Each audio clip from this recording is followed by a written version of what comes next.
La finale de la Coupe du monde de football féminine va se dérouler dimanche 20 août 2023 à Sydney.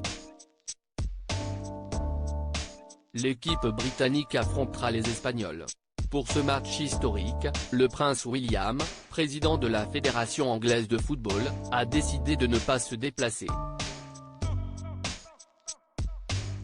Après la Coupe du monde de football masculine, qui s'est tenue au Qatar en décembre 2022, ce sont les équipes féminines qui sont sur le terrain en cette période estivale. Pour l'événement, les équipes sélectionnées se sont rendues en Australie, où se déroule la compétition.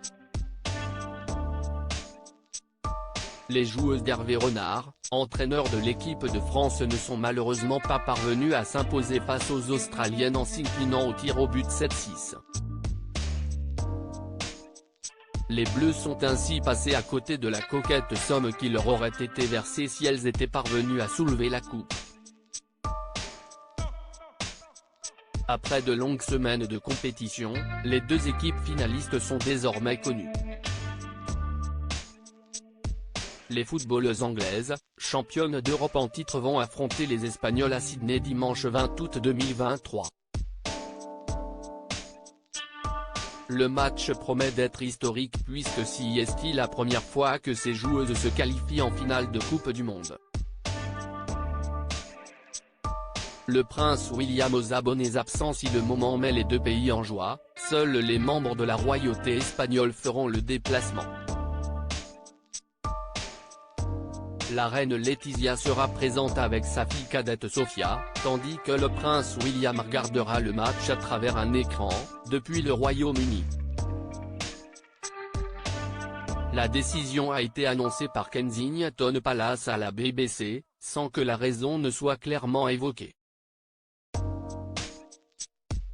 Certains se sont insurgés de cette absence, non pas parce qu'il est l'un des représentants de la monarchie dans les pays du Commonwealth, mais parce qu'il est le président de la Fédération anglaise de football.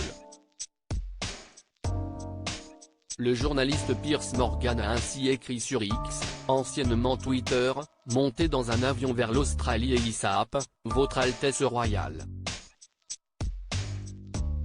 Vous le feriez si l'équipe masculine atteignait la finale de la Coupe du Monde. Donc pourquoi pas pour les femmes ?» Le Daily Mail a également publié une tribune l'incitant à s'y rendre. Dickie Arbiter, ancien porte-parole d'Elizabeth II, a quant à lui résumé la situation. Le prince William, défenseur de l'environnement, fait face à un dilemme. Il est fichu s'il y va et fichu s'il n'y va pas, écrit-il sur X. Si les Lyonnaises venaient à gagner, il sera évidemment le premier à les accueillir.